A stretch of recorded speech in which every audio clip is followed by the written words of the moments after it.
Cek kedua. Ya, yang di bawah boleh ke atas, masih ada banyak banyak tempat di atas. Gimana Pak, kita mulai Pak? Biar nanti yang belum dapat peci mau PKS 3, yang mau PKS 3 boleh lapor nanti bilang ukuran berapa biar kita, kebetulan baru sampai. Baik, kita buka terus. Bismillahirrahmanirrahim. Assalamualaikum warahmatullahi wabarakatuh. Waalaikumsalam. Alhamdulillahirabbil alamin, wassalatu wassalamu ala asrofil anbiya'i wal mursalin wa ala alihi washabihi Rasulullah ajma'in, amma ba'du. Pertama-tama marilah kita ucapkan puji syukur pada Allah yang senantiasa terus merahmati kita, terus memberkahi kita, dan terus memberikan nikmat kepada kita tanpa henti, dan kasih sayang Allah kepada kita tidak pernah terputus satu detik pun. Dan selawat beserta salam kepada baginda Rasulullah Sallallahu Alaihi Wasallam yang mana teladan kita, panutan kita untuk kita hidup bahagia di dunia dan di akhirat. Dan kita berdoa semuanya semoga kita dikumpulkan dengan Rasulullah dan para sahabat di surganya nanti, amin ya rabbal alamin. Amin ya rabbal alamin. Baik, salam takzim kami yang pertama kepada Ustadz Mizas Iskandar yang telah bersama kita, yang tidak henti-hentinya membina umat, membimbing umat agar sama-sama masuk surga, agar sama-sama mendapat ridho dari Allah Subhanahu wa taala. Dan sama-sama kita terus disibukkan dengan memperbaiki diri, dengan menimba ilmu. Semakin kita menuntut ilmu, semakin rasanya kurang ilmu kita. Dan alhamdulillah Ustaz Mizas terus berdakwah tanpa henti pada subuh, habis maghrib, habis isya dan lain sebagainya. Dan jadwal beliau pun sangat luar biasa padat, di samping kesibukan tanggung jawab di Baitul Mal dan di beberapa tempat lainnya. Semoga beliau terus sehat, terus diberikan keberkahan, dilindungi, dan terus dibantu oleh Allah Subhanahu wa taala dalam semua masalah yang dihadapi oleh beliau. Amin. Dan salam takzim kami kepada para guru-guru kami, tengku-tengku, abu-abu yang telah terus walaupun kadang bersama dengan kita, kadang tidak bersama dengan kita, tapi kita sangat yakin guru-guru kita, tengku-tengku kita, abu-abu kita, semuanya beliau terus mendoakan kita, terus mensupport kegiatan kita dalam majelis taklim, majelis ilmu ini.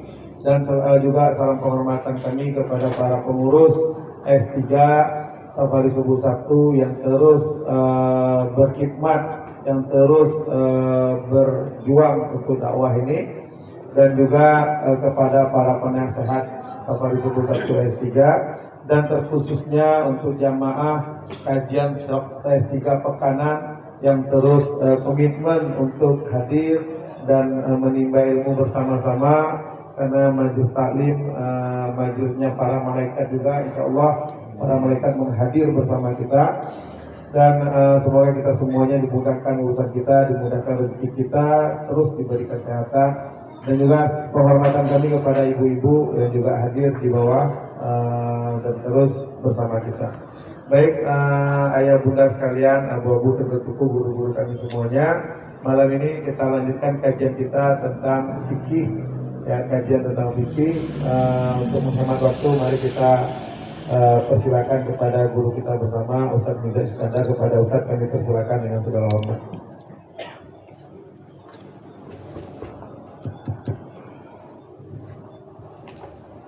Bismillahirrahmanirrahim. Assalamualaikum warahmatullahi wabarakatuh. Waalaikumsalam. Alhamdulillahilladzi ja'alal ilma taharatan linnufus wa nuran lil basair wa hadiyan ilal jannah. Asyhadu an la ilaha illallah wahdahu la syarikalah wa asyhadu anna Muhammadan abduhu wa rasuluhu sahibul burhan.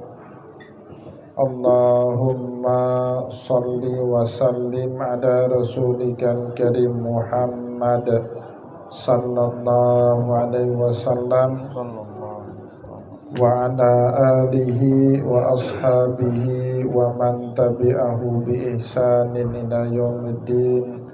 Summa amma ba'du. Puji dan syukur senantiasa dan tidak pernah bosan-bosannya kita panjatkan kehadirat Sang Maha Pencipta Allah Subhanahu wa Ta'ala, yang mana dengan limpahan karunia-Nya, rahmat-Nya, hidayah-Nya, serta anugerah-Nya kepada kita semua, kita kembali masih diberi kesempatan, kesehatan, dan usia panjang oleh Allah untuk sama-sama dan senantiasa mengabdikan diri kita di jalannya dengan menjalankan segala perintahnya dan menjauhi semua larangannya. Salawat diringi salam juga tidak pernah lupa pula kita haturkan kepada junjungan alam Nabi besar Muhammad sallallahu alaihi wasallam, di mana beliau telah bersabda dalam satu hadisnya, man arada dunya fa'alaihi bil ilmi wa man arada al-akhirata fa'alaihi bil ilmi wa man arada huma fa'alaihi bil ilmi. Barang siapa yang mau bahagia di dunia, caranya dengan ilmu, dan barang siapa yang mau bahagia di akhirat, juga caranya dengan ilmu. Dan bagi barang siapa saja yang mau bahagia di dunia dan akhirat, juga caranya dengan ilmu pengetahuan. Bapak Ibu kaum muslimin dan muslimat, jamaah pengajian yang dimuliakan oleh Allah, mari pada kesempatan malam ini sambil kembali sama-sama kita berniat untuk mempelajari ilmu, kita kembali melanjutkan bacaan kita dengan kitab Kifayatul Akhyar karya Imam Abu Bakar Al-Hisni rahimahullahu ta'ala anhu. Dan insyaallah pada kesempatan malam ini kita masih akan melanjutkan muqaddimah kitab, ya, muqaddimah kitab, di mana di dalam muqaddimah kitab Kifayatul Akhyar, Imam Abu Bakar Al-Hisni mendorong kita semua untuk giat, untuk rajin, untuk bersungguh-sungguh dalam menuntut ilmu agama setelah beliau mengutip berbagai ayat Al-Quran, hadis Rasulullah yang menunjukkan kepada kita betapa banyaknya fadilah, betapa banyaknya keutamaan yang akan diperoleh oleh orang yang rajin menuntut ilmu. Jadi tujuan dan niatnya menuntut ilmu, bahwa kemudian kita alim atau tidak itu bonus. Nah, jadi jangan niat menuntut ilmu itu untuk jadi orang alim, itu sudah salah niat. Itu bonus saja Bapak Ibu. Ya, kalau Allah Subhanahu wa Ta'ala beri kita jadi orang alim, alhamdulillah. Moga-moga ilmu itu tidak hanya bermanfaat untuk diri sendiri, minimal untuk orang terdekat kita. Ya, karena memang seperti itu perintahnya dalam agama. Qu anfusakum wa ahlikum nara. Jagalah dirimu dan keluargamu dari api neraka. Bagaimana kita menjaga diri dan keluarga? Ya dengan ilmu, ya. Tahu yang mana halal, yang mana haram, tahu yang mana hak dan mana yang batil, tapi dengan ilmu. Oleh sebab itu selanjutnya pada kesempatan malam ini kita baca kembali motivasi ataupun tahrid. Ya, tahrid itu dorongan bagi kita semua untuk tidak pernah mengenal lelah menuntut ilmu, karena banyak sekali keutamaan yang Allah Subhanahu wa Ta'ala beri bagi penuntut ilmu. Selanjutnya Imam Abu Bakar Al-Hisni menjelaskan kepada kita Wa hadza fi man talabahu litafaquhi fiddin ala sabilin najah. Semua fadilah yang kita sebut pada pertemuan yang lalu, bahwa orang berilmu itu atau orang yang mau menuntut ilmu dimudahkan jalannya kelak sama Allah menuju ke surganya Allah. Allah juga mengatakan orang yang rajin menuntut ilmu itu jauh lebih baik daripada kita beribadah 1000 tahun, ya. Tapi fadilah itu, kata Imam Abu Bakar Al-Hisni, cuman diperoleh liman tafaqahu fid dini ala sabilin najah, yang bertafakuh di dalam agama dengan tujuan yang benar, tujuan menyelamatkan diri dari kesengsaraan kelak dalam kehidupan akhirat. Ya, bukan tujuan yang lain. Jadi nawaitunya itu dibenarin dulu. Saya kemarin Senin diskusi panjang sama Bang Dedi, bukan Bang Dedi dosen ya, Bang Dedi Padang. Karena terlalu banyak adedat, jamak dari Dedi itu adedat. Terlalu banyak Dedi di majelis kita ya, sehingga harus dititipkan dengan sifat-sifat tertentu. Nah, jadi kenapa sekarang ya banyak misalnya gerakan sosial keagamaan sudah jalan tapi nanti nggak akuran. Kalau kita belajar ilmu tasawuf disuruh periksa niatnya itu benar nggak, nawaitunya itu lillahi ta'ala apa benar apa enggak. Semua mungkin pada jawab, iya kami nawaitunya lillahi ta'ala. Pertanyaan berikutnya, 24 karat atau 20 karat atau 15 karat? Karena semua kan nawaitunya pasti lillahi ta'ala. Pengurus masjid, sekarang kan gak asing ya, kita lihat pengurus masjid saling goto-gotoan. Bahkan ada sebagian masjid pilih pengurus masjid seperti pilih ketua parpol. Pakai lobby-lobby politik dulu, pakai voting suara dulu. Itu menurut saya lebih tepat seperti pilih ketua parpol daripada pilih ketua BKM masjid. Kenapa Ustaz Armia kenapa ketawa?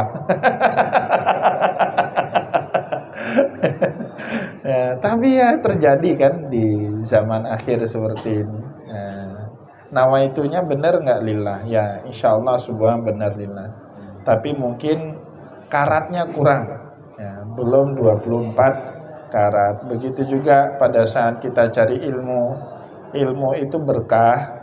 Arti berkah itu berguna bukan hanya untuk kita, tapi juga untuk orang lain. Itu kalau niat kita benar. Ya harus 24 karat, nawaitunya itu lillahi ta'ala. Jadi orang yang niatnya benar itu, kalau kita mau kasih contoh persis seperti Imam Ahmad bin Hambal. Imam Ahmad itu pernah diundang satu kali sama bangsawan untuk ngasih pengajian di rumahnya atau di istananya bangsawan Baghdad pada saat itu. Setibanya di istana, Imam Ahmad diusir. Udah kamu pulang, kami lagi nggak butuh ilmu kamu. Pulang beliau. Beberapa hari kemudian diundang lagi. Imam Ahmad, Anda diundang sama raja ke istana untuk kasih pengajian, datang lagi. Setibanya di situ diusir lagi. Seperti itu terus. Dan tidak ada rasa tersinggung sama sekali. Sehingga rajanya yang kemudian heran, nanya, "Hai Ahmad, kami kan ngundang kamu dan kemudian mengusir kamu. Enggak, kami kasih engkau untuk memberikan majelis pengajian.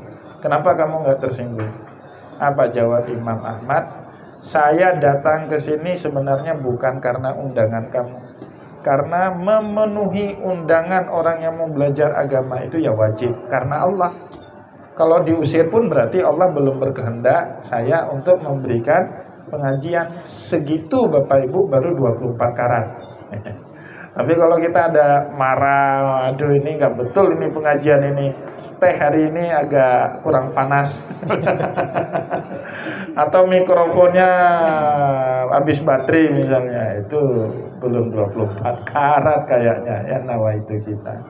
Jadi ini penting ya, nawaitu itu pertama sekali yang harus kita luruskan, karena kata Imam Al-Ghazali ya, kalau kita mau pakai pendapatnya beliau, kebenaran itu dimulai sejak dalam pikiran. Kalau dari pikiran kita sudah kotor, pasti nanti kemana-mananya juga banyak kotor. Tapi kalau pikiran kita benar dalam menjalankan, dalam belajar, kan menghadapi berbagai dinamika. Kadang-kadang bosan, kadang-kadang ada teman kita yang seperti setan, minta kita nggak ikut pengajian, kan? Itu bisa kita tangkali semua. Kalau memang pikiran kita sejak dari awal itu benar. Nah, maka Bapak Ibu yang dimuliakan oleh Allah, nuntut ilmu agama itu tidak boleh la liqasdi tarafu alal aqran. Jangan ada sama sekali tujuan untuk menyaingi, untuk menjadi lebih unggul daripada teman kita, itu salah niat. Begitu juga saya sering sampaikan sama Bang Dedi, kawan-kawan, ini buat pengajian ini buat apa? Apa mau saing-saingan dengan majelis halaqah yang lain? Nah, itu salah niat. Khawatirnya dunianya dapat, akhiratnya enggak. Itu tidak ada baiknya kita seperti itu. Karena kata orang Aceh, kata nenek-nenek kita dahulu, tapula padi di timoh naleng, tapula naleng han di timoh padi, ya kan? Kita nanam padi, insya Allah yang namanya rumput akan tumbuh sendirinya. Tapi kalau kita tanam rumput, selama-lamanya padi nggak akan pernah tumbuh. Kalau niat kita buat halaqah taklim ini untuk li'aghradid dunyawi, untuk tujuan dunia, untuk tujuan politik, untuk dapat insentif ekonomi, akhirat nggak akan pernah dapat. Tapi kalau nawaitunya akhirat, insya Allah dunia itu konsekuensi logis saja. Orang kasih kan, ada kita buatkan duri, banyak orang sumbang, itu kan bagian dari pernak-pernik dunia ini, ya kan? Tapi itu konsekuensi logis, nggak boleh dijadikan itu sebagai niat, nggak boleh itu dijadikan sebagai tujuan. Itu harus lurus niat kita ya. La liqasdi tarafu alal aqran. Nggak boleh ada niat sama sekali kita ingin nampak lebih baik daripada teman-teman kita. Wal mal wal jah, apalagi tujuannya cari harta atau cari kedudukan melalui majelis taklim yang kita selenggarakan ini, itu tidak boleh.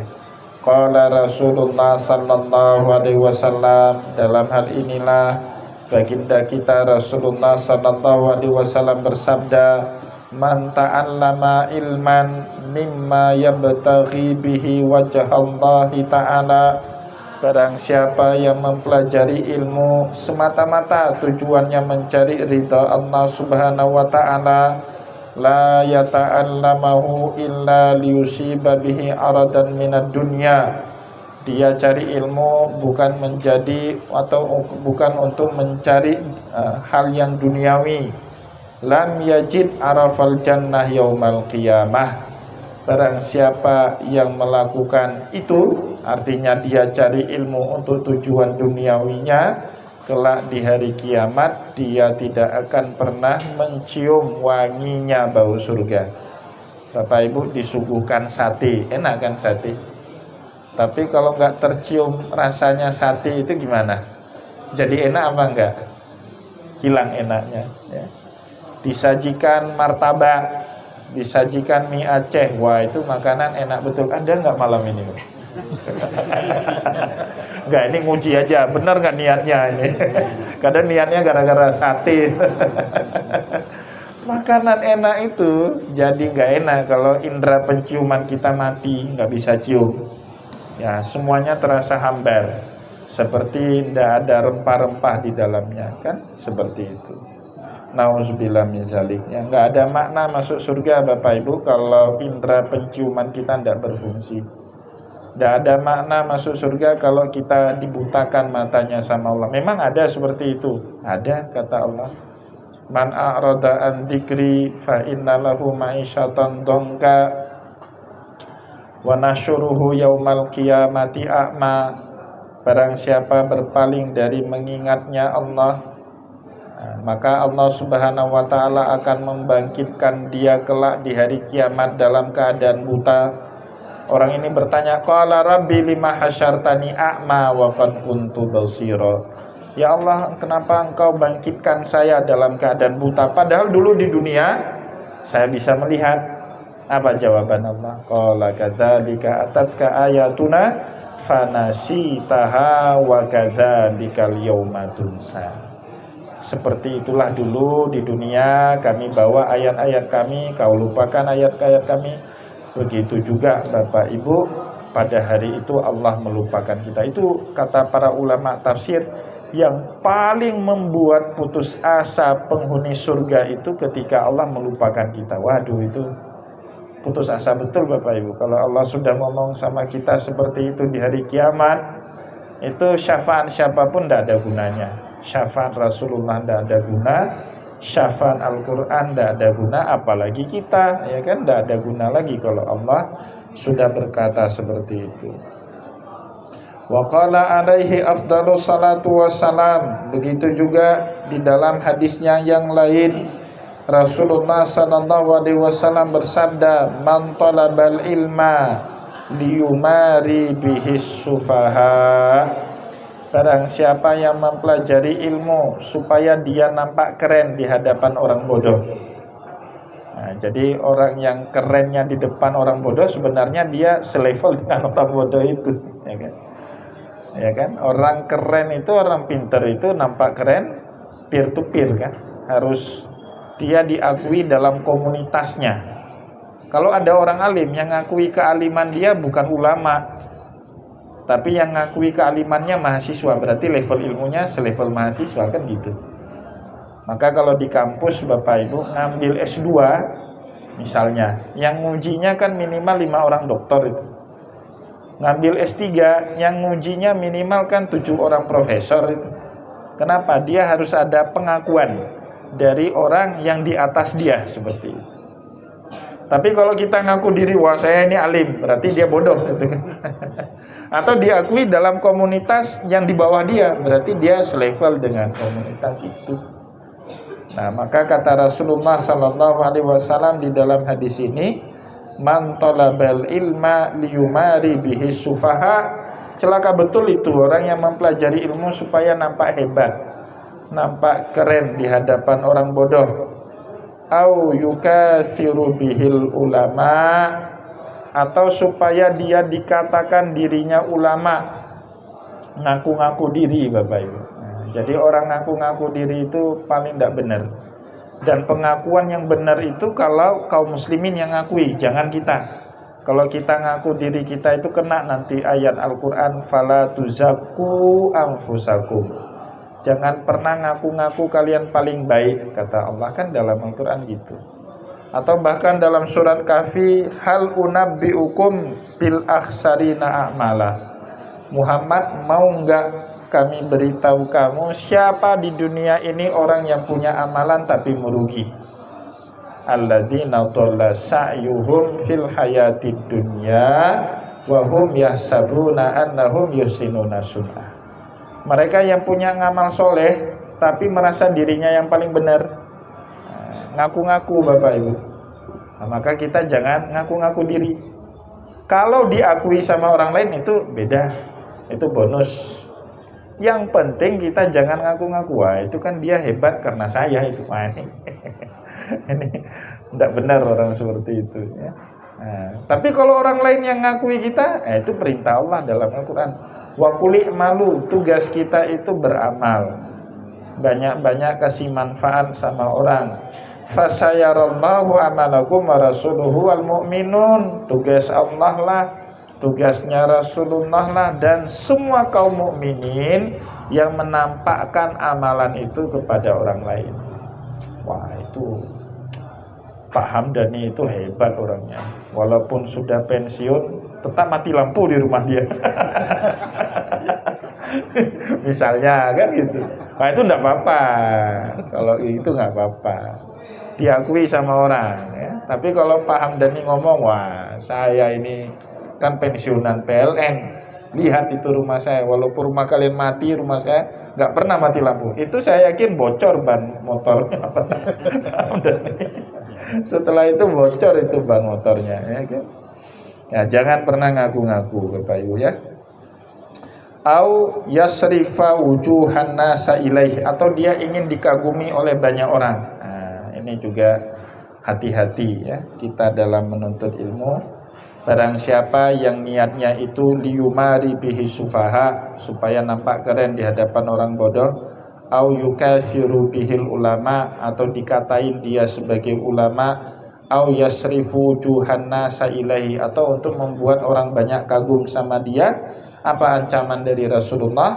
Falyatabawwa maq'aduhu minan nar. Allah pun tidak butuh ilmunya, bahkan dia kelak dicampakkan oleh Allah Subhanahu wa taala ke dalam api nerakanya Allah. Nauzubillah min zalik ya. Semoga kita tidak menjadi orang-orang seperti ini ya. Wa'lam. Maka Bapak Ibu selanjutnya kata Imam Abu Bakar, wa'lam anna tullabal ilmi mukhtalifuna bi ikhtilafi maqasidihim. Orang yang nuntut ilmu ini kan niatnya macam-macam ini. Ya, ada yang niatnya benar-benar cari ilmu, ada niatnya nggak enakan. Nanti kalau saya nggak datang, nggak dikasih peci sama Pak Hamdani. Kan gitu, ada ya, yang gitu. Nah, yang paling saya khawatirkan Bang Ded, ini sebenarnya nanti di musim politik ada lagi yang cari suara melalui majelis pengajian. Ya namanya manusia Bapak Ibu kan, kepentingannya macam-macam. Tapi yang harus kita luruskan, nawaitu utamanya harus karena Allah. Bahwa nanti yang lain itu berkah aja, nggak boleh jadi niat, itu berkah aja. Nggak boleh itu yang dinampakkan, nggak boleh itu yang dilahirkan. Kalau itu tercemarlah majelis ilmunya Rasulullah, kan gitu Bapak Ibu. Saya sering itu kalau sudah musim kampanye itu banyak yang nitip, Pak Ustadz, nanti di mimbar Jumat sebut nama saya. Tapi tidak pernah saya sebut, Pak. Tapi alhamdulillah setelah itu masih diundang juga. Ya kan? Ada lagi pengurus masjid nih, Pak Ustadz, nih masjid kita ini dibantu dengan pokirnya Bapak ini. Nanti waktu ceramah tarawih Pak Ustadz, spill tipis-tipis saja. Kebetulan Gen Z yang pengurus masjidnya. Spill tipis-tipis. Tapi tidak pernah mau kan kalau mimbar agama saya kita pakaikan untuk hal-hal seperti itu. Kenapa? Karena umat kita kan ramai, bukan hanya Bapak itu. Mungkin ada bapak-bapak yang lain yang juga berkonsentrasi yang sama di legislatif ataupun di eksekutif, dan itu tidak baik bagi umat ya. Maka Bapak Ibu dengan berbagai macam niat itu ya, annatullabal ilmi mukhtalifuna bi ikhtilafi maqasidihim wa hammuhum mukhtalifatan bi ikhtilafi maratibihim. Begitu juga himmah. Himmah itu apa ya? Keinginannya, ambisinya itu kan berbeda-beda juga sesuai dengan kedudukannya masing-masing. Orang yang sudah lebih ilmu mungkin dia ingin memperkaya wawasan ke majelis taklim, atau orang yang nggak pernah ngaji ingin memperbaiki dirinya ke majelis taklim. Ada juga orang, saya itu pernah pengalaman, ada orang nanya, tujuannya nggak cari ilmu, ada tujuannya pakai jawaban kita untuk nembak orang lain, ada juga. Ada pernah satu kali, itu pengajian saya dulu tiap malam minggu. Sekarang kan tiap malam minggu pengajian saya di Masjid Sabilil Jannah Gampung Doi. Dulu setiap malam minggu di satu tempat, saya sebut nama masjidnya, di daerah perbatasan Banda Aceh dengan Aceh Raya. Masjid kemukiman lumayan besar. Sampai satu hari ada jamaah nanya, habis pengajian biasalah ada tanya jawab. Tengku izin don manyang, silakan kita jawab. Dia tanya, hukum tadang bermakmum dilikut imum yang ceto. Saya tahu itu pertanyaan bukan cari ilmu, karena ada satu imam di situ terindikasi cat rambut. Dan tadi maghrib baru mengimami sholat. Itu kan pelaga kameng itu kan. Tapi bukan dia yang berlaga, nanti saya yang berlaga dengan tungku itu. Ya, itu kan motivasinya macam-macam Bapak Ibu. Akhirnya saya bilang gini aja, nanti pada sholat isya kita ngopi, baru saya jawab. Wah, marah yang bersangkutan. Drone Hanadil, nyalain tim ngejawab, lo Hana ngejawab. Wah, marah dia. Nah, udah nampak, itu mengkonfirmasi perasaan saya itu benar. Kalau dia sudah marah-marah itu mengkonfirmasi su'udon saya tadi benar, berubah menjadi husnudon. Benar. Akhirnya sampai ada satu orang pengurus masjid, remaja masjid, kebetulan mahasiswa saya, Maulana namanya ya. Dia tendang, dia coba tenangin, dia tendang jatuh ke mimbar. Waduh, ini tidak benar. Dan akhirnya itu pengajian saya terakhir di tempat itu. Bapak Ibu, saya banyak sudah stop pengajian. Itu salah satunya karena banyak fitnah di situ. Kalau sudah ada fitnahnya saya keluar, tidak mau berlama-lama. Dulu saya pengajian di masjid kampus itu kan, tapi setelah banyak macam-macam itu saya keluar, tidak mau. Karena memang di akhir zaman kata Rasulullah, sayatikum ala nasil khada'at, sayatikum alfitanu, dalam riwayat yang lain sayatikum alfitanu, di akhir zaman nanti akan banyak fitnah. Kata Rasulullah, saat datang banyak fitnah itu al-qa'idu fiha khairun minal qa'im, yang duduk lebih baik daripada yang berdiri. Wal qa'imu fiha khairun minas sa'i, yang berdiri bahkan juga masih lebih baik daripada yang berjalan menuju fitnah. Was-sa'i fiha khairun minal wal masyi fiha khairun minas sa'i, yang berjalan menuju fitnah itu masih lebih baik daripada berlari. Maknanya apa? Nabi meminta kita sepasif mungkin, ya kan, dalam merespon semua macam fitnah. Nah, jadi Bapak Ibu, supaya nggak kena fitnah gimana? Jangan dekat-dekat kan dengan fitnah itu ya. Kalau dekat-dekat takutnya kita terbawa, nauzubillah, kalau sampai terlibat dalam berbagai macam fitnah tersebut ya. Nah, jadi kita ini macam-macam niatnya, tapi saya menghimbau, menasehati diri saya dan juga kita semua, sebagaimana nasihatnya para ulama, luruskan niat itu menjadi penting. Fahadha yatlubul ghausa fil bahri wa nahwihi linailid darari wal kibari. Nah, pada saat kita meluruskan niat itulah, maka kita akan mendapatkan banyak anugerah dari Allah Subhanahu wa taala ya, seperti luasnya samudra. Allah Subhanahu wa taala akan melimpahkan ilmu yang banyak kepada kita saat kita meluruskan niat kita itu dengan baik. Ilmu itu insya Allah sesuai dengan apa yang kita niatkan. Maka kalau niat kita baik, ilmunya juga akan datang ke kita dengan cara yang baik, dan dia berdaya guna banyak kepada masyarakat, dan itulah yang disebut dengan ilmu yang bermanfaat dan ilmu yang memberkahi masyarakat.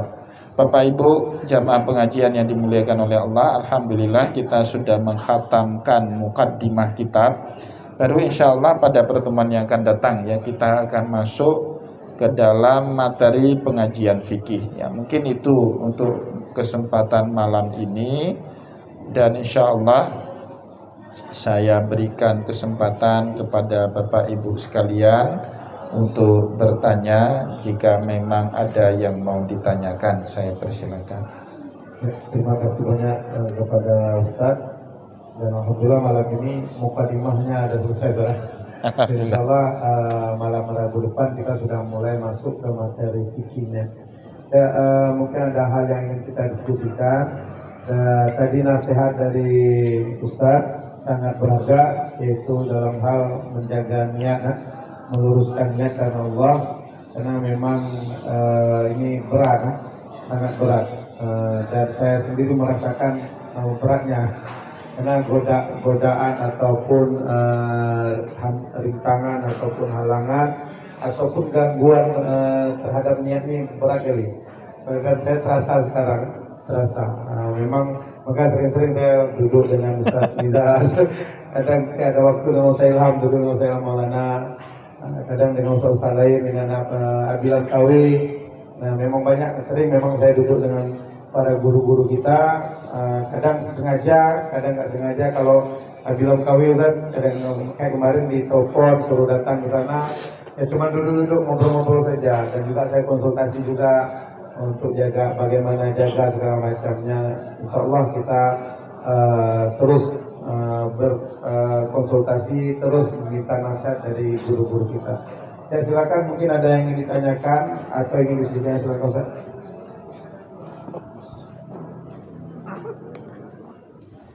Bismillahirrahmanirrahim. Assalamualaikum warahmatullahi wabarakatuh. Waalaikumsalam. Ada sedikit pertanyaan Ustaz terkait dengan kita melihat fenomena pada akhir zaman ini. Ada sebagian dari kita mungkin terlampau sangat fanatik dengan mazhab. Katakan saya ada yang bermazhab Syafi'i, itu fanatik dengan mazhab Syafi'i. Tapi juga sekarang ini juga ada fenomena orang-orang yang tidak bermazhab. Ataupun sekarang juga ada fenomena fanatik sekali dengan fatwa-fatwa ulama Saudi misalnya. Atau juga fanatik sekali dengan fatwa-fatwa ulama dari Mesir. Ini kita sebagai orang awam nih, gimana kita melihat kondisi ini Ustaz? Karena semakin banyak kita dengar ceramah Ustaz, kan beda-beda kadang-kadang ya. Ada yang gerakan ini, gerakan itu kan. Jadi khilafiyah ini memang membuat kita semuanya semakin tenang dalam beribadah seharusnya kan. Tidak perlu harus menghakimi orang lain misalnya ataupun gimana. Tapi dengan pemahaman yang baik, saya kan ibadah kita semakin berkualitas harusnya ya. Mungkin ada tanggapan dari Ustaz.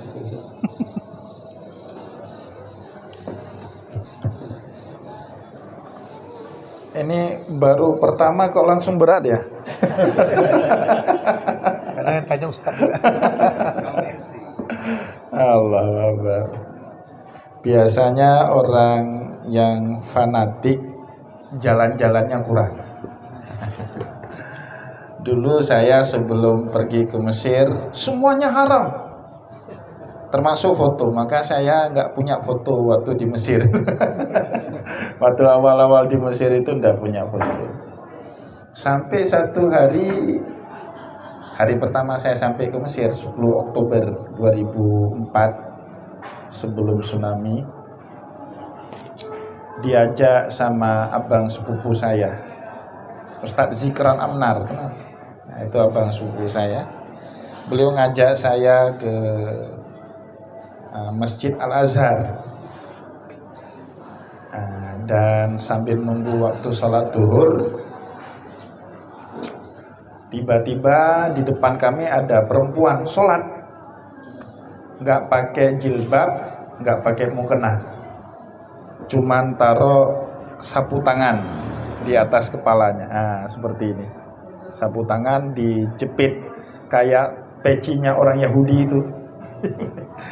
Waduh, saya membatin ini sebentar lagi ribut ini. Pasti ada yang demo di sini. Saya nonton perempuan itu sholat sunat tahiyatul masjid. Sampai dia selesai sholat, tidak ada yang demo. Waduh, ini apalagi Islam. Kaget kan? Saya lihat hal yang baru. Waduh, ini kaget. Kok ada ya seperti ini? Akhirnya tanya sana, tanya kemari, baca kitab, baca ini. Akhirnya ketemu jawabannya. Ternyata di dalam mazhab Syiah Zaidiyah, menutup rambut bagi perempuan itu sama hukumnya seperti laki-laki pakai peci. Nah, kalau kita pergi pengajian atau sholat nggak pakai peci, sah nggak sholatnya? Sah. Tapi kalau pakai peci lebih mulia. Gitu lebih kurang hukum. Oh gitu ya. Ada ya seperti ini dalam Islam. Kan kaget-kaget kita kan. Itu yang pertama. Akhirnya kan kita mau belajar lagi. Kemudian beberapa bulan kemudian saya sholat di Masjid Abbasiyah. Di Mesir itu kalau sholat sendal ataupun sepatu. Di sana kalau musim dingin kemana-mana jalan pakai sepatu, nggak bisa pakai sendal karena dingin. Ya, harus pakai kaos kaki, harus pakai sepatu. Masuk ke sebuah masjid besar itu Masjid Abbasiyah, dan sepatunya nggak boleh ditaruh luar, hilang pasti. Jadi lebih hebat di Aceh, nggak hilang kan di tempat kita. Kalau di Mesir hilang. Jadi di dalam masjid itu disediakan loker-loker untuk taruh sepatu. Jadi kita kunci lokernya itu, kemudian kuncinya kita bawa, sepatu kita aman di situ. Bapak Ibu yang dimuliakan oleh Allah, saya cari loker yang bisa saya jangkau dengan tinggi saya segini, saya cari udah penuh. Ada tapi saya nggak sampai, kecuali tingginya 190. Itu sampai saya keliling, saya putar, ternyata udah pada penuh karena memang sudah dekat waktu sholat. Tiba-tiba dari tengah masjid ada orang sholat, saya merhatiin beliau ini sholat, orangnya tinggi besar, ngambil sepatu saya, dia masukkan ke rak sepatu yang tinggi yang dia bisa jangkau, saya nggak bisa jangkau, dia tutup, kuncinya dikasih ke saya, dia lanjut sholat. Ini apa lagi? Ini apa lagi ini kejadian? Saya tungguin. Kan saya kirain saya udah paling alim dulu waktu di pesantren 6 tahun. Ternyata ada yang aneh-aneh lagi di sini. Saya tungguin sampai dia selesai salam, assalamualaikum, assalamualaikum. Saya tanya, kamu kenapa tadi jalan-jalan bergerak waktu sholat? Itu kan batalin sholat. Ya. Ketawa dia. Antas Syafi'i, kamu pasti mazhabnya Syafi'i kan? Karena yang gerak lebih 3 kali berturut-turut batal sholat itu benar, Mbak. Itu Syafi'i. Kalau dalam mazhab lain itu yang membatalkan sholat bukan gerak, tapi ngomong. Ya, kan pernah itu Muawiyah bin Hakam As-Sulami. Dalam riwayat hadis dia sholat di belakang Nabi, bermakmumlah dengan sahabat-sahabat yang lain. Kata Muawiyah, iz atasya rajulun minal qaum, lagi kami sholat tiba-tiba ada yang bersin, asyim gitu kan.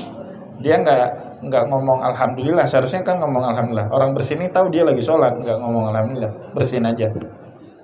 Muawiyah Al-Hakam bin Sulami jawab, yarhamukumullah wa yahdikumullah, lagi dalam sholat.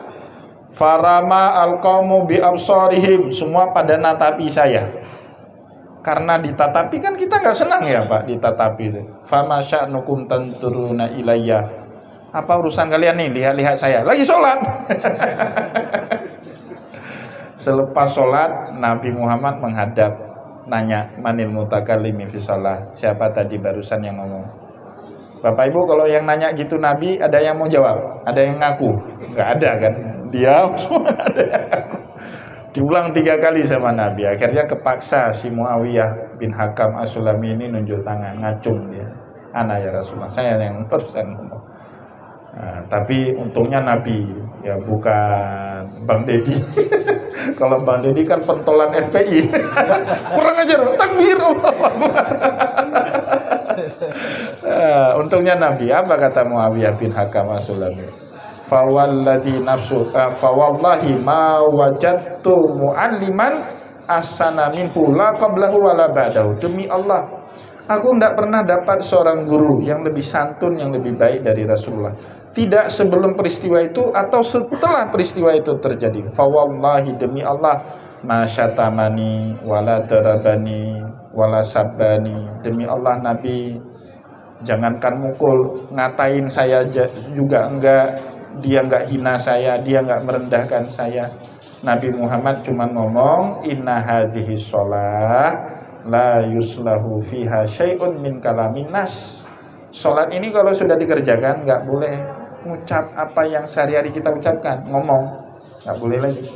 Innama hiya tasbih wa tahmid wa qiraatul Quran.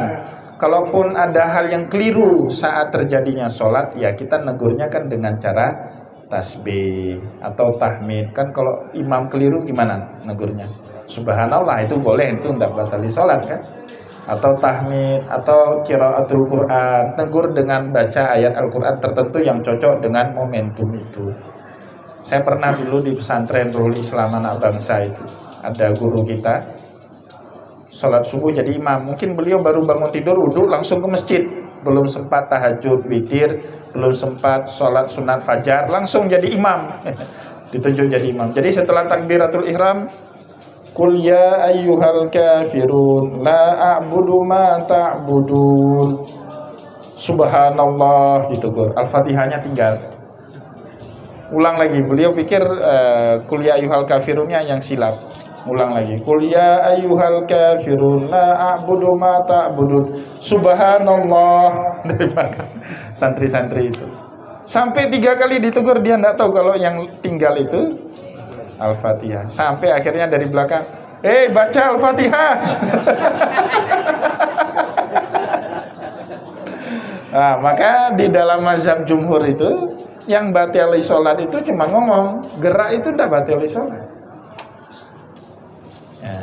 Apa dalilnya? Rasulullah pernah diketok, fatatrukul bab, wajaat Aisyah radhiyallahu anha fatatrukul bab, ketok pintu, fakana Rasulullah sallallahu alaihi wasallam shalla fi dakhili baiti. Nabi Muhammad sedang ngerjain sholat di dalam rumahnya. Dan Rasulullah berjalan, bukakan pintu, langsung kemudian nyambung sholat. Maka waktu saya tanya, kamu kok gitu gerak-gerak batalin sholat? Orang ini cuma jawab, anta syafi'i, kamu pasti mazhabnya syafi'i. Jadi ternyata, itulah, maka ada sarjana Islam berkebangsaan Pakistan ya. Nama beliau Muhammad Yusuf. Beliau dengan bagus sekali di dalam bukunya The Major Theme of Al-Quran, tema-tema besar dari Al-Quran. Di dalam buku itu di mukadimahnya dia buat, dan saya senang sekali dengan bahasa itu. Dia buat gini, Islam always characterized by diversity. Salah satu corak Islam itu apa? Terkarakter dengan diversitas. Diversitas itu keberagaman. Ini kalau kita tanya pakaian yang paling sunnah, itu jawabannya pasti beda-beda. Kalau menurut alumni Saudi, pakaian paling sunnah itu cingkrang, pakai gamis. Kalau kita tanya sama orang pesantren, orang Dayak, pakaian yang paling Islam itu sarungan, pakai koko, pakai peci, pakai kopiah, ya kan? Ya. Kalau kita tanya sama orang pesantren, perempuan itu gimana Islamnya? Wah, harus pakai cadar, misalnya, harus pakai baju warna hitam. Tapi kalau tanya sama orang modernis, nggak apa-apa, pakai celana pun sudah bagus, asal nutup aurat gitu kan. Jadi selalu beda-beda dalam mendefinisikan Islam. Dan itulah kenapa Allah Subhanahu wa taala atau Rasulullah di dalam hadisnya selalu berkata kan, ikhtilafu baina ummati rahmah. Selalu perbedaan pendapat di antara umatku itu membawa banyak kerahmatan. Jadi saya punya kesimpulan, orang fanatik itu orang kurang jalan-jalan. Maka kan disuruh jalan-jalan. Salahnya kita orang Indonesia, jalan-jalan itu suka belanja barang, oleh-oleh. Padahal kita disuruh jalan-jalan sama Allah untuk belanja ide kan. Bukan hanya belanja barang kan, tapi disuruh belanja ide kan. Qul siru fil ardi fanduru kaifa kana akibatul mukadzibin. Lihat, tengok kejadian apa di negeri orang, yang baiknya bawa pulang, yang buruknya ditinggali. 2019 saya berkesempatan pergi ke Oman. Itu lebih aneh lagi. Oman kan Ibadiyah. Ibadiyah itu Bapak Ibu salah satu sektenya Syiah. Orang Wahabi kan paling anti itu sama Syiah. Dan salah satu pusat masjid Wahabi di Banda Aceh itu kan Oman, masjid. Mazhabnya tidak mau, masjidnya mau diterima. Jadi saya ketawa aja itu, ketawa. Orang Ibadiyah itu sholatnya aneh betul Bapak Ibu. Kalau kita baca doa iftitah kapan? Setelah takbir kan? Setelah Allahu Akbar, kita bacakan Allahu Akbar kabira walhamdulillahi katsira wa subhanallahi bukratan wa asila, ini wajah itu sampai akhir. Atau kalau orang Hanafi, Allahumma ba'idni baini wa bainal khataya kama ba'atta bainal masyriqi wal maghrib. Allahumma naqqini minal khataya kama yunaqas sabul abyadu minad danas. Orang Ibadiyah itu baca doa iftitah itu sebelum takbir. Sebelum takbir, namanya apa? Doa iftitah itu apa artinya? Doa pembuka sholat. Kalau sudah takbir sudah dalam sholat, bukan pembuka. Secara logis kan benar orang Fatihah itu. Jadi bacanya berjamaah, dipimpin sama imamnya. Doa yang dipakai itu sama kayak orang Hanafi. Allahumma ba'idni, Allahumma ba'idni, kayak Bang Willy waktu bawa tawaf jamaah umrah. Bainal khotaya, kama ba'ata. Rame-rame barengan itu bacanya. Kama yunakas saubul abyadu minad danas, kama yunakas saubul abyadu minad danas. Sampai akhir Allahu Akbar baru salat. Langsung alhamdulillahirabbil alamin, arrahmanir rahim, maliki yaumiddin. Wah, ada lagi nih gaya yang baru. Jadi orang yang sudah jalan kemana-mana itu Bapak Ibu pasti, kalau kata orang Jawa, ojo kagetan. Nggak lagi kagetan, nggak mudah gampang kaget, karena memang Islam seperti itu, banyak sekali pemahaman-pemahaman di dalam Islam, dan kita ambil yang baiknya, jangan berfanatik. Dan mazhab itu butuh sebagai alat bantu, bukan untuk mematenkan agama. Kita butuh mazhab, Pak Ustadz, butuh. Sebagai apa mazhab itu? Ya gunanya sebagai alat bantu untuk kita beragama. Bapak Ibu kalau disuruh baca Al-Quran dan hadis, kemudian naik haji, setelah baca Al-Quran dan hadis bisa nggak naik haji? Makin bingung itu, nggak tahu yang mana rukun, yang mana wajib, yang mana sunnah. Kalau rukun tinggalkan, ulang lagi tahun depan. Kalau wajib boleh diganti dengan dam misalnya. Kalau sunnah nggak apa-apa kalau ditinggalkan. Itu kan yang klasifikasi itu mazhab para ulama dalam mazhab. Maka nggak ada Pak orang gila, orang Islam yang gila itu mau naik haji baca Al-Quran dan hadis saja, nggak baca lagi kitab manasik haji. Nggak ada kan? Pasti bacanya apa? Kitab manasik haji. Jadi mau nggak mau mazhab itu kita butuhkan untuk membantu kita memahami agama dengan mudah. Bapak Ibu ulama ini kan berpuluh-puluh tahun dia belajar itu, baca Al-Quran, baca hadis. Kalau kita pun nggak punya waktu untuk baca Al-Quran dan hadis selama para ulama itu. Nah, untuk memudahkan kita tinggal baca aja kitabnya para ulama dalam memahami Al-Quran dan hadis. Mereka ya kan yang menyimpulkan, ini loh rukun haji, ini loh yang namanya wajib haji, ini loh yang namanya sunnah haji. Tinggal kita amalkan. Ya, tidak ada susahnya. Bahkan kalau kita pakai pendapatnya Imam Ramadan Al-Buti, beliau ngarang kitab. Judul kitabnya itu Al-Madhabiyah Akhtaru Bid'atin Tuhaddidu Syari'atal Islam. Orang yang gak bermazhab itu sebenarnya akhtaru bid'ah, bid'ah yang paling berbahaya, yang bisa menghancurkan agama Islam. Itu menurut Syekh Ramadan Al-Buti. Ngomong kenapa orang yang gak ada mazhab itu berbahaya?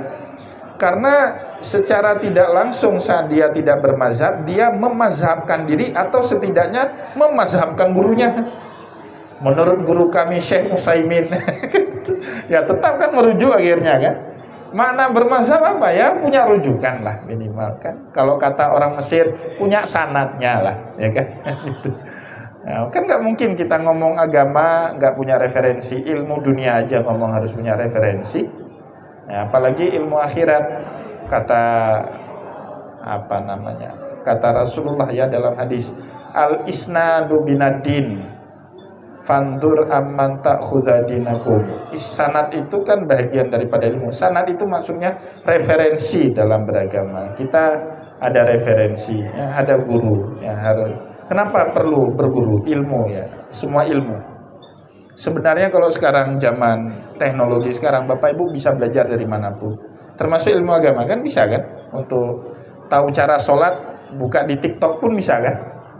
Cara sholat yang benar menurut tuntunan Rasulullah, ketik seperti itu di TikTok, keluar nggak? Keluar. Kira-kira kalau mau pergi umrah, pergi haji, afdol, masih perlu Bang Willy nggak? Bisa umrah sendiri nggak? Melalui TikTok. Bisa kan ketik cara umroh yang benar, yang makbul sesuai dengan tuntunan Nabi, kan keluar di TikTok itu. Tapi kenapa kita masih butuh Bang Willy untuk bimbing kita? Nah, ini promosi Bang Willy, nanti ada diskon. Ya kan? Kenapa kita masih butuh guru? Bapak Ibu, kita ini pinter, ego kepintaran kita itu hanya bisa hancur kalau kita ketemu dengan orang yang lebih pinter dari kita. Nah, itu disebut sama Imam Al-Ghazali dalam kitab Ihya, afatul ilmi. Bahayanya orang berilmu itu sombong. Ya kan? Kalau orang bodoh, apanya yang mau disombongin? Udah bodoh dia, apalagi mau disombongin. Tapi bahayanya orang berilmu itu apa? Sombong, angkuh. Contohnya dalam Al-Quran siapa? Musa alaihissalam. Kan pernah ditanya sama Bani Israel, ya Nabi Allah, ya Nabinya Allah, siapa kira-kira manusia yang paling alim? Ma'a'lamun nasu a'lama bi'ni. Saya tidak pernah mengetahui ada orang yang lebih alim daripadaku, kata Nabi Musa kan. Ternyata Allah kan kurang berkenan itu dengan jawaban Musa. Disuruhnya apa Musa? Berguru balik sama Khidir, ya kan? Cerita dalam Al-Quran cuma 2 lembar. Bapak Ibu baca tafsir, peristiwa naik itu 6 tahun Nabi Musa berguru sama Khidir. Supaya apa? Hancur sehancur-hancurnya ego keangkuhan Musa itu. Kan nampak bodoh itu Musa sama Khidir kan? Hal attabi'uka ala antu alimani mimma ulimta rusda. Boleh nggak saya ikut kamu? Boleh nggak saya nyantri sama kamu? Supaya kamu bisa ngajari saya ilmu. Apa jawab Khidir? Innaka lan tastati amaya sabra. Kamu nggak sanggup jadi orang bersabar. Nabi digituin. Ibarat kata Pak, S1 gituin profesor. Ya kan? Wah, Musa nggak kalah ini kan, nggak kalah galaknya. Hal wa kaifa tasbiru ala ma lam tuhit bihi khobra. Gimana kamu bisa ngakimi saya? Nggak sabar, kamu belum kasih saya kesempatan. Oh, ini anak boleh juga, kata Khidir. Oke, kalau gitu qala fa ini tabatani fala tasalni asyai'in hatta uhditsalaka minhu dzikra. Kalau kamu mau ikut saya boleh.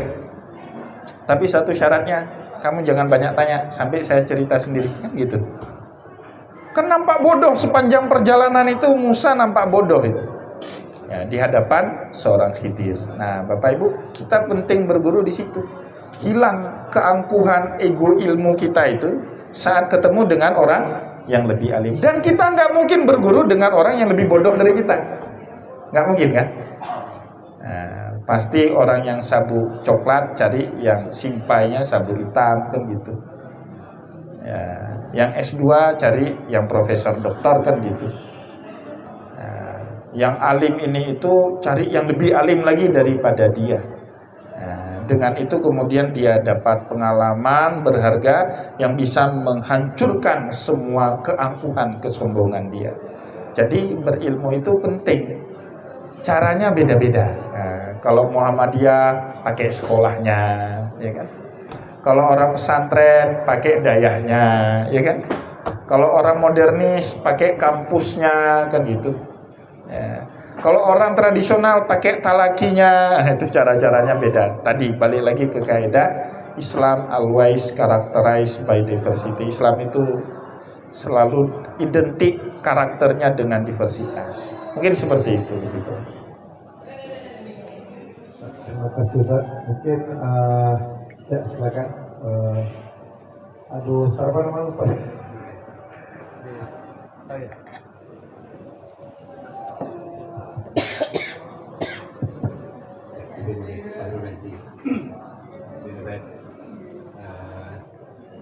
Salah satu hal yang harus kita punya sama Allah itu adalah berhusnuzan sama Allah.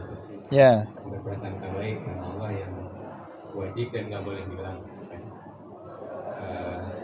Yang ingin saya tanyakan, apakah berhusnuzan kepada Allah dengan menganggap insya Allah selama aku masih jadi bertuhan sama Allah, punya Rasulullah, insya Allah aku yakin nanti saya akan masuk surga.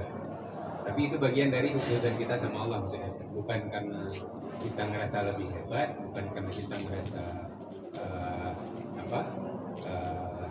kita udah punya ibadah yang cukup, itu enggak. Tapi ya, mungkin itu bagian prasangka baik kita sama Allah. Apakah itu bagian kita berprasangka baik sama Allah bahwa nanti someday saya akan masuk surga, ataukah itu bagian dari kita mungkin jadi malah jadi angan-angan yang terlalu berlebihan. Mungkin seperti itu saja. Itu namanya dalam agama tafaul. Tafaul itu optimis, yakin dalam beragama, dan itu wajib hukumnya. Dan itu kan kayaknya beda-beda tipis dengan kesombongan diri. Dan memang gitu, dermawan dengan boros itu bedanya tipis loh. Dermawan dengan boros itu kan bedanya tipis-tipis. Kalau orang pelit, lihat cara Nabi, dermawannya Nabi itu ngomongnya Nabi itu boros. Kan semua dikasih itu. Ada orang minta Nabi itu kalau dalam tasawuf namanya Jabrul Khotir. Jabrul Khotir itu enggak enakan, nolak apapun yang diminta sama orang. Itu enggak bisa enggak. Nabi gitu orangnya. Bapak Ibu coba bayangkan, kalau kita jadi Nabi berantem sama istri kita itu. Nabi pernah satu kali persiapan buka puasa, sudah masa enak, persiapannya banyak. Tapi Nabi Muhammad kan buka puasa cuma dengan beberapa butir kurma, minum air, sholat maghrib. Rencananya Nabi makanan itu dimakan sesaat setelah sholat maghrib. Pulang ke rumah, makanan yang disiapkan tadi udah gak ada lagi di meja makan. Tanya kan, kemana kamu bawa Aisyah makanan yang tadi kita siapkan? Aisyah jawab, ya Rasulullah, tadi waktu engkau sholat maghrib, rumah kita didatangi sama fakir miskin yang bahkan puasanya mereka sudah jauh hari sebelum Ramadan. Maksudnya puasa di sini laparnya mereka, nggak makan nggak minumnya itu tiap hari, bukan hanya bulan puasa Ramadan. Lihat Sayyidah Aisyah radhiyallahu anha seperti nyesal sudah bagi makanan buka puasanya Nabi ke fakir miskin itu. Apa kata Nabi? Jangan. Kamu udah benar. Malaki min maliki ila ma akalti fa'afnaiti au ma labisti fa'ablaiti au ma tasaddaqti fa'amdaiti. Kita ini dari harta cuma punya 3 bahagian. Yang kita makan jadi kotoran, yang kita belikan pakaian lama-lama usang, yang kita sedekahkan kata Nabi, itulah yang kekal abadi. Kalau kita Bapak Ibu nggak sanggup, udah kita tonjok istri, kamu nggak tahu nggak, saya lapar nih seharian nggak makan. Ya kan, kalau orang belajar akuntan, ya orang ekonomi, bapak-bapak yang fakultas, Pak Hamdani alumni mana dulu? Oh alhamdulillah. Oh ilmu ekonomi. Oh iya. Ini pasti Pak Hamdani kalau nggak ikut pengajian ngomong Nabi Muhammad boros. Alhamdulillah udah ikut pengajian, ya kan? Kalau orang ekonomi kan lihat peristiwa seperti ini kan nggak benar nih, ngajari umatnya boros. Kenapa? Dermawan itu beda-beda tipis dengan namanya boros. Nah, gitu juga tafaul, optimis. Nah, itu beda-beda tipis dengan sombong. Tapi garis demarkasinya sebenarnya jelas. Apa itu? Tafaul itu tidak pernah dilahirkan sama orang. Itu ada dalam diri, optimis. Sombong itu selalu terucapkan, dilahirkan ke orang. Itu bedanya. Sebenarnya jelas Bapak Ibu, cuman karena kita tidak mau belajar, sehingga akhirnya kebingungan sendiri antara satu istilah dengan istilah yang lain. Padahal itu jelas sekali. Tafaul itu disuruh. Nabi Muhammad kalau ada sahabat yang namanya nggak baik, dulu kan nama kota Madinah apa dulu? Yasrib. Yasrib itu artinya maki-makian. Ada kan dalam surat Yusuf itu, Nabi Yusuf ketemu lagi sama saudara-saudaranya. Nah, saudara-saudaranya kan nggak kenal lagi ini Yusuf, tapi Yusuf masih kenal baik. Ya biasalah, kalau orang buat jahat sama orang lain dia nggak kenal lagi sama korban. Tapi kita yang korban kenal baik sama muka yang nakali kita kan gitu. Nah, kemudian saat mereka kenali, wah ini ternyata saudara kami. Qalu tallahi laqad asarakallahu alaina wa in kunna lakhatiin. Demi Allah kami salah, dulu sudah buang kamu ke sumur tua, tolong ampuni kami. Apa jawaban Nabi Yusuf? Qala la tasriba alaikumul yaum yaghfirullahu lakum wa huwa arhamur rahim. Saya enggak mau maki, enggak mau cela kalian hari ini. Yaghfirullahu lakum. Kalian semua diampuni. La tasriba alaikumul yaum. Saya tidak mau maki, tidak mau celah. Madinah namanya Yasrib. Setibanya Nabi Muhammad di kota Yasrib, apa dibuat sama Nabi? Namanya diubah menjadi Madinah Al-Munawwarah. Itu namanya tafaul. Makanya saya bilang kalau ada di tempat kita namanya yang nggak benar, kayak kampungnya guru kita ini, beliau tinggal di mana? Nama kampung beliau kan, saya panggil beliau Tengku Cik di Relo. Karena tinggalnya di kampung Relo. Ya moga-moga beliau nggak Relo. Saya bilang usullah nama kampungnya diubah, ya kan?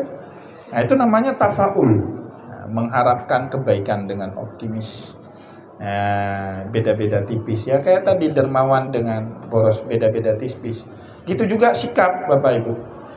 Kita dalam agama itu beberapa kali saya sebut dalam beberapa pengajian, Nabi Muhammad itu kalau ketemu orang pertama sekali, kan Ali bin Abi Thalib pernah ditanya, Nabi kita Muhammad itu orangnya seperti apa? Ditanya sama Imam atau Tabi'in. Tabi'in kan gak pernah ketemu dengan Nabi, sehingga mereka penasaran betul Nabi kita itu orangnya seperti apa. Ali bin Abi Thalib jawab gini, man ro'ahu badihatan habah. Orang yang pertama lihat Nabi, pertama ketemu lihat Nabi, pasti kagum karena kewibawaan Nabi. Dan Nabi Bapak Ibu dengan orang yang belum kenal sama beliau punya prinsip annasu a'da'u lima juhilu.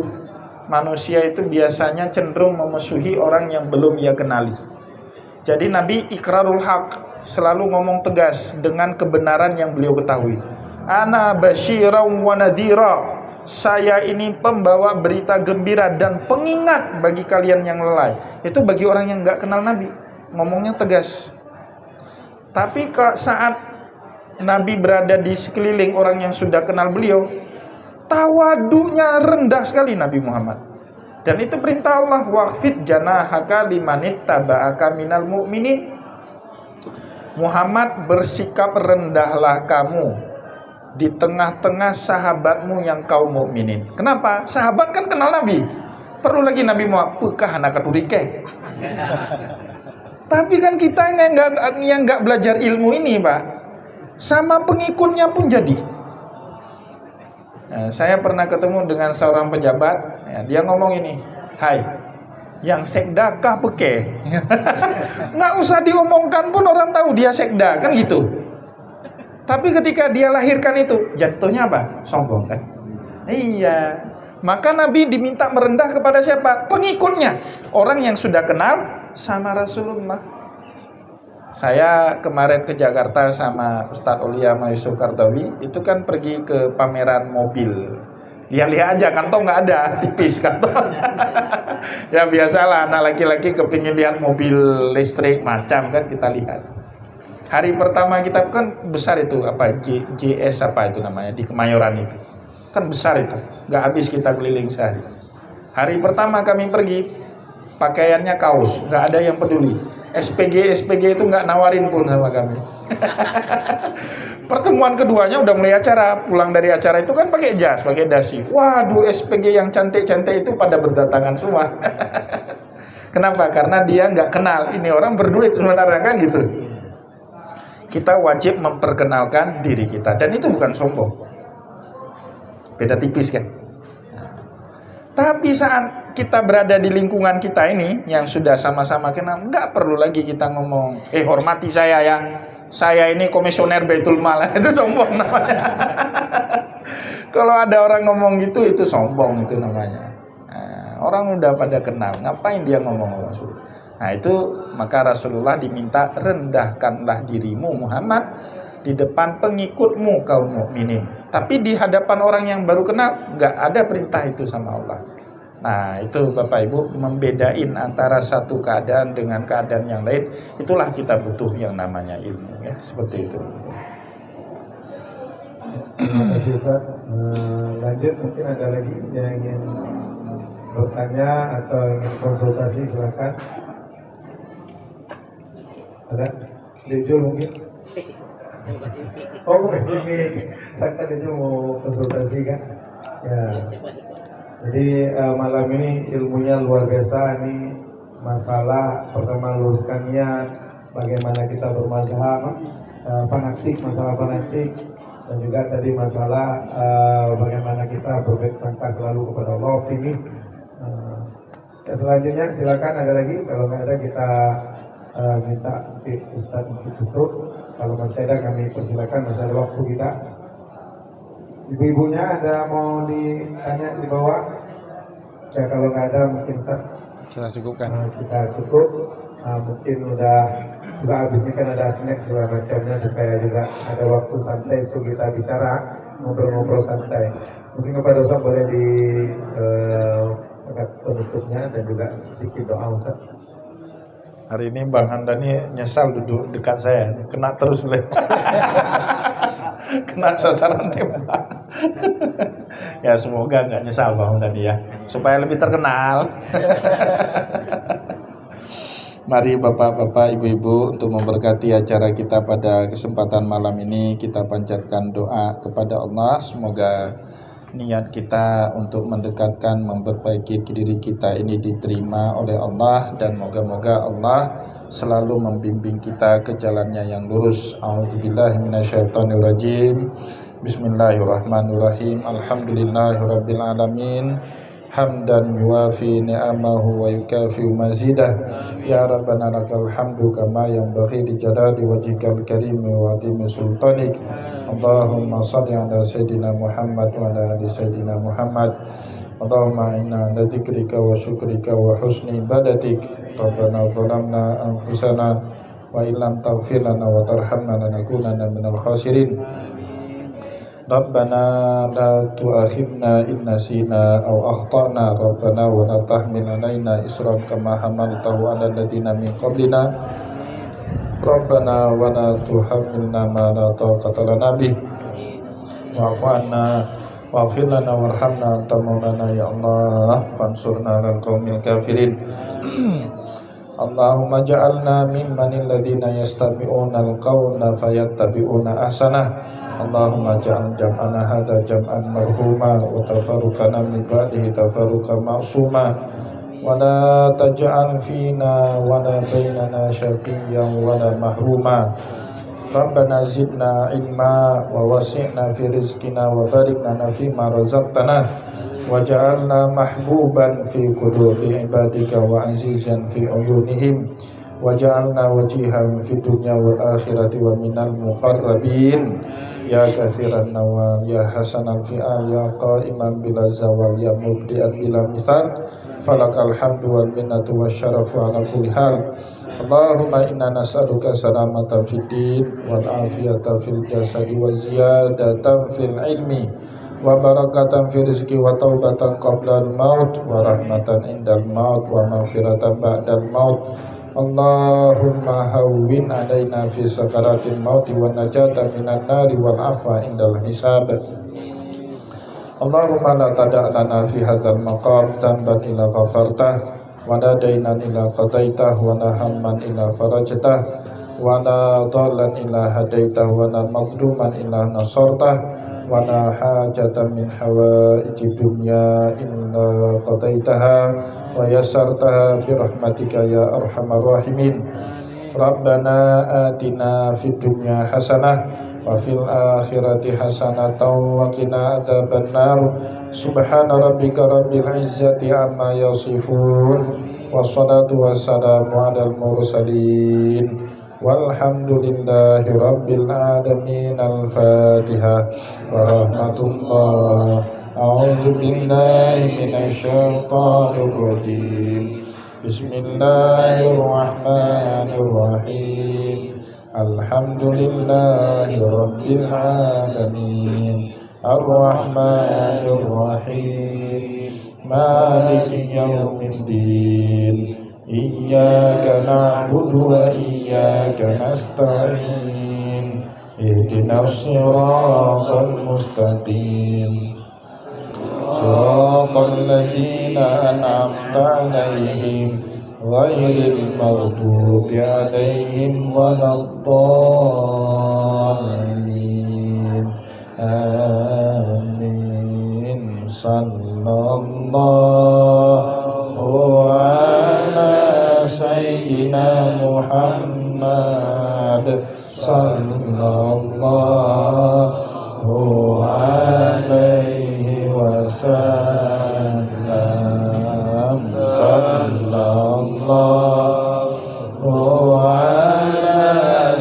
سيدنا محمد صلى الله عليه وسلم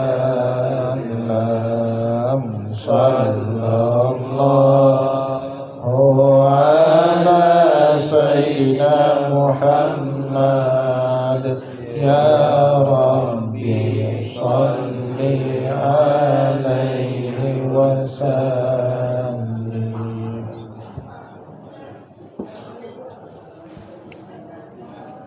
Ya, terima kasih banyak kepada Ustadz yang sudah memberikan kita